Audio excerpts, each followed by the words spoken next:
गगनबावडा तालुक्यातील साखरेतील जागृत देवस्थान असलेल्या श्री विठ्ठलाई देवीची प्राण प्रतिष्ठापना अत्यंत भक्तिमय वातावरणात संपन्न झाली।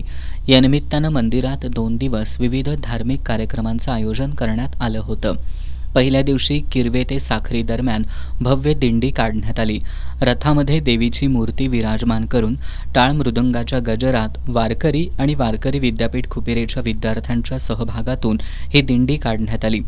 या दिंडीमध्ये साखरी, किरवे, म्हाळुंगे तसंच परिसरातील वारकरी मोठ्या संख्येनं सहभागी झाले होते। डोक्यावर पाण्याचे कलश घेऊन सुवासिनी महिलांनी दिंडीत सहभाग घेतला होता। ठिकठिकाणी भाविकांनी फटाक्यांची आतषबाजी केली। पहिल्या दिवशी म्हाळुंगेमधील नागरिकांनी भक्तांना कोकम सरबतचं वाटप केलं। दुसऱ्या दिवशी सकाळी मंदिरात विधिवत होम, हवन आणि पूजा पार पडली।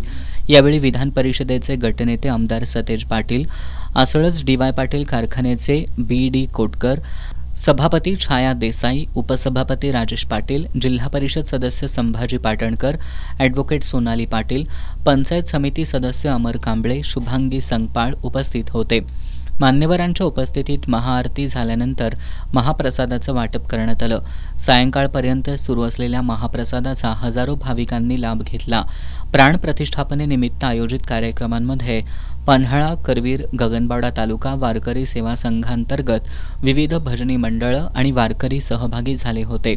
साखरीसह परिसरातील भाविकांनी या धार्मिक सोहळ्याचा लाभ घेतला।